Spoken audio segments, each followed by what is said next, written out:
I thought our guys prepared hard for the last week and a half, and we're excited to get back on the field and worked hard on their fundamentals, and they were anxious to wake up early, play an 11 o'clock game as opposed to sitting around all day like we've had to occasionally.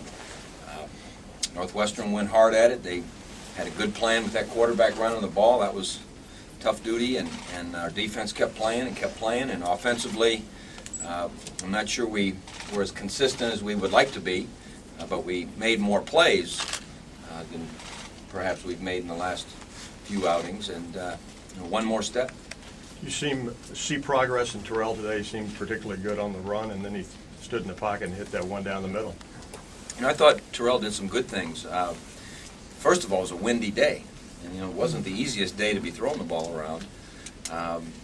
And he did stand in there when they had an all-out blitz on that first drive, where he stood in and hit the one to Hartline. They brought one more than we could protect. He stood right in there and let the ball go, and I thought he did some good things. He had a couple in there where I'm not sure that one of the handoff reads he might have made up his mind a little bit early, but every time he's out there, he's going to get better, and he obviously has good confidence when they're playing man coverage, and he breaks out of the pocket. That can be dangerous for us. So I think he's coming. How huge was the beanie? Literally was stuffed. It looked like for a 3 or 4 yard loss, and he bounces off and does his thing. And just did you feel something change after that? Well, it gives you a surge of confidence, and sometimes even if you didn't on a particular play block them that great, but scored a touchdown, you feel happy and feel confident, and it gives you a little momentum and so forth. But it'll be interesting to watch the film, because Northwestern, they were going to bring 1 million guys in the box. They were going to make us beat them throwing. They were at times hitting our running backs in the backfield. They had so many people at the line of scrimmage, and coupled with the wind, where you didn't want to throw it too much in the teeth of that wind, they sold out, and it kind of forced us to go deep. And I thought Tressel threw a couple pretty good ones up there deep, and it'll be interesting to watch the flow of the game on the film and see if we've improved. He left the field there with his arm down. I think he got stung a little bit, yeah. But he came back and kept going. I don't know how many carries he had. Well, yes, I do. 28. 28 carries, so that's a good work day for him. And he's now at 2,999 yards, I was told, in his career. You saw on your radio show, you reminded him of the number 467 the other day, and he pulled his hair out literally trying to figure out what that meant. Right. And basically, as you reminded him, 467 in November last year. That's what he was able to do for us in 3 games in November, get 467 yards, and that's the teeth of your schedule. That's the battle in the Big Ten, is those final 3 ball games, and so he needs to average. I guess it would be 100 and. He's on pace. He's not quite on pace.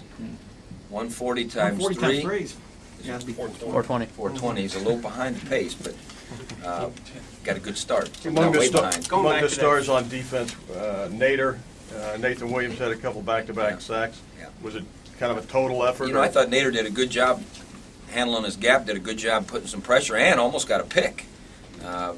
And Nathan Williams is an active guy.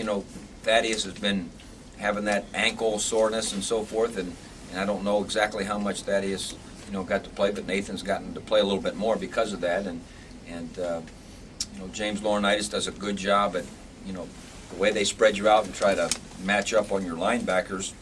He does a good job covering there, and on and on and on. I thought the defensive guys, with the challenge they had of the quarterback running so well, adding that dimension, they had to stop everything, the run, the tailback run, the passing game, and the QB run. So I thought the defense did well. Back to that go-ahead drive right before Beanie's run, you guys converted to 3rd and long. It seemed like you guys had a lot of 3rd and long that you converted there.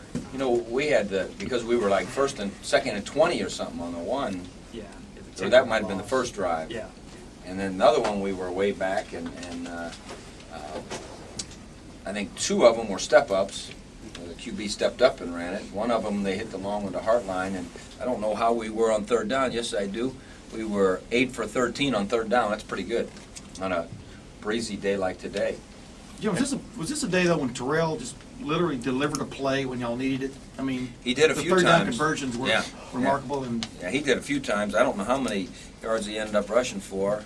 Yes, I do. 33. But he had 45 gain, had a couple losses, but a 21-yard run, that was a huge one, and throwing a couple balls on the run that were in there. And the touchdown pass at the end of the first half, I thought was a good throw. He got pulled up. We ran a little boot type thing, and he got pulled up because of the edge pressure and still found Brian Robisky in the corner. I thought that was an important play. Jim, we've talked a lot about Terrell's competitiveness and that kind of thing this year. Off the bye week, off the Penn State game, did he say anything to you before this game, or what kind of sense did you have from him maybe this morning or anything as he got ready to play? No, he did a good job in the open week and really went back and worked on things and this week in practice, I thought Wednesday particularly was a good practice. I thought Tuesday and Wednesday both he threw it very well, but Wednesday I thought the whole outfit, offense, defense, special teams, I thought we flew around on Wednesday real well. But no, nothing in particular. He just keeps trying to get better and knows he's got a ways to go, and as you say, is very competitive. What do you think We didn't talk about that at all Thursday. Do you think he gained more respect as a thrower today? That he gives you more of a dimension than you had? I think the more experienced as a thrower he becomes, he's back there, and you better be nervous if he takes off running. He's really worked on his feet. He had that 7 or 8 week period there where it was game plan. Then you have an open week, and then you could do a lot more fundamental work. And I thought he and Nick Siciliano were working out in the field tremendously on the little things.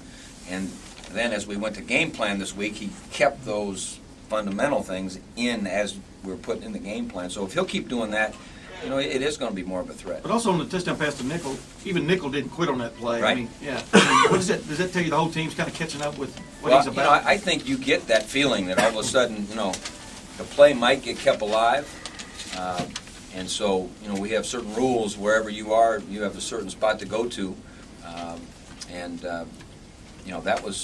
That was a pretty darn good play. That'll make a highlight reel. That was a good play. What's the status of Wells' foot, and is it His as good foot? as it's been? Oh, yeah, his foot is great. I think he banged his shoulder a little bit today. But he's over the foot thing? Yeah, now? I think so. I haven't heard any mention of it, hadn't missed any. He probably practiced more in this past week than he has, leading up to it. In which, when you practice, as long as you practice well, it helps. Jim, what did you guys see that led you to call the fake punt there, and then also AJ quite a cutback on that play? Yeah, that wasn't part of the plan, the cutback. Yeah. But I think he was just so cold and slow that D lineman was going to catch him, just being honest. And his old running back instincts kicks back in that if you're going to get run down, you better cut back. What led us to call the play was the fact that we're punting against a tough wind, and we weren't sure we were going to get a great field position change anyway. We weren't going to get a 38-yard net or something. And so might as well go for it. It was 31-10, I think, at that time. So it was a key time that if we could keep this ball and then go down and score, we could be close to putting this thing away. And so that was the thinking. I thought he'd run around the edge, and from where I was, it looked like it was going to be easy. But I think AJ was a little cold and slow, and so he cut back. Is there such thing as a team needing a blowout win to kind of get its? I mean, you believe in that? Oh, I don't know. That wasn't a blowout game. I mean, it was a tough fighting football game, and we got a couple touchdowns. The last one of which, how do you know that a guy's going to run 30 yards on the last play of the game? But the problem was it was 4th down, and the play clock was, less than the game clock. So you either snap the ball and you're okay, or you don't snap the ball and you get a penalty, and so I didn't ever dream he'd run however long that was. What was that? 16 yards for a touchdown, but so I wouldn't call it a blowout win. It was a good fight, and a couple key things made it a decisive win. How unsettling were